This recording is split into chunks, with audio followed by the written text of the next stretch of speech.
আমি রিমান্ডে থাকাকালীন এক হিন্দু অফিসার, ওর অনেকগুলো আয়াত দেখলাম মুখস্থ আছে। আমারে বলছো হুজুর একটা কথা বলি, আপনি তো মাওলানা মানুষ, আপনি তো বিভিন্ন জায়গায় ওয়াজ করেন। আমি সরকারি কাজে 2 বছর ইয়ামেনে ছিলাম, ওমান। ওখানে থাকাকালীন আমি দেখেছি ওনাদের কোরআনে কারিম হাদিস মেনে নেওয়ার আমাদের কোরআনে কারিম হাদিস মানা, এই 3টা দেশে এক না। আপনি তো হিন্দু, অন্য জাতির লোক, কিভাবে কি বোঝেন? আমি যে দোকানে খাবার খেতাম, দোকানের মালিক বসে আছে, টাকা নিচ্ছে ক্যাশ, আর যেখানে খাবার দেয় হোটেলের বয় বলা হয়, ওটা ওই মালিকের নিজের আপন ছোট ছেলে। মানুষকে রুটি দেয়, পানি দেয়, এগুলো সব টেনে দেয় তরকারি। ডাক দিয়ে একদিন বললাম, ভাই আপনি এই দোকানের মালিক, এত টাকা পয়সা আপনার, আর আপনার নিজের ছেলে ওকে মানুষের মতো মানুষ না করে ওরে বড় একটা জায়গায় তুলে না দিয়ে আপনি কি করেছেন? ছেলেকে হোটেলের বয় বানিয়েছেন। একটা কথা হলো। উনি ওনার ভাষা দিয়ে বুঝিয়েছে, ভাই আপনি কোন দেশের মানুষ আমি জানি না, তবে অনেকদিন আপনি আমার হোটেলে খাবার খান, এই জন্য আপনাকে বলছি।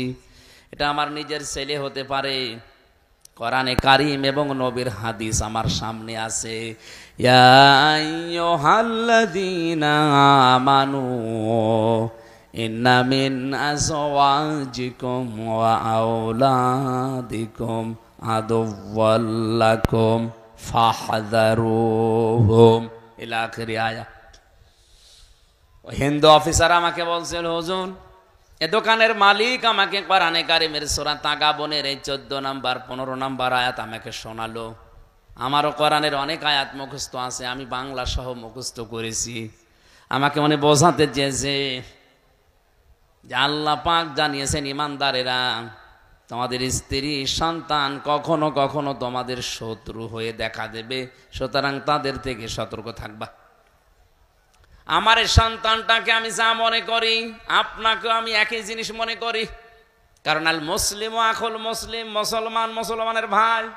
আপনি জাতিতে কি আপনাকে তো আমি চিনি না, তো মুসলমান মনে করি বলছি। আমার এই নিজের আপন সন্তানকে আমি যা মনে করি, পৃথিবীর 175 কোটি মুসলমানকে আমি তাই মনে করি না। এখানে বোঝার চেষ্টা করেন তো কথাটা কি বোঝাতে চাইলেন তিনি।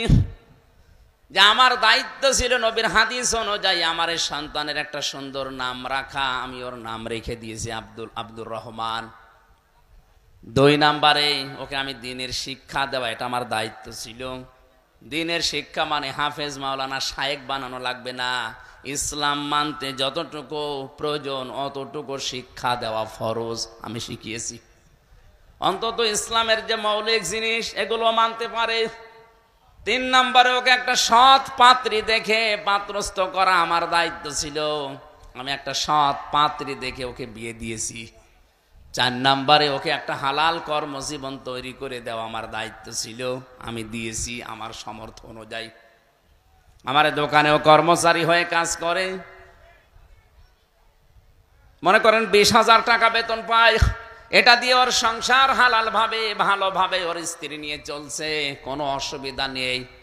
আমি তো আর ওর জন্যে 5 লাখ 10 লাখ 20 লাখ টাকা খরচ করে হারাম কোনো কাজে সুপারিশ করে একটা চেয়ারে বসিয়ে দিতে পারি না। কথাটার ওজন কত আপনি টের পাচ্ছেন? আজ বাংলার 1734 জন মানুষ দায়িত্বে আছে।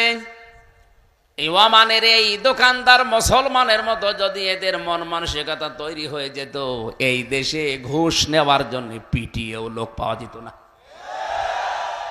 তিনি কি বোঝাতে চেয়েছেন? যে আমার সন্তানের উপরে হাদিস অনুযায়ী 4টা দায়িত্ব ছিল আপনার, আমি পালন করেছি। আমি কোরআনের আয়াত সামনে রেখেছি, যেহেতু আমার শত্রু, ওর থেকে সতর্ক থাকা লাগবে। ওকে এমন জায়গায় আমি তুলে দিতে পারি না যে জায়গায় যে ও যেখানে বসার যোগ্যতা রাখে না, আমি টাকা পয়সা ঘুষ দিয়ে প্রভাব প্রতিপত্তি খাটিয়ে ওই চেয়ারে ওরে বসিয়ে দিলাম। ওইটার কারণে ওই চেয়ারে বসে ও আরো হাজারো অন্যায় করবে। আপনি বলেন তো, এই নিয়মটা বাংলাদেশে এখন কেউ মানছে না। এই জন্য ওনাদের কোরআনে কারিমের আয়াতগুলো মানা আর আমাদের দেশের মানুষের কোরআনের আয়াত মানা একই আয়াত, কিন্তু মেনে নেওয়ার সিস্টেমটা এক না।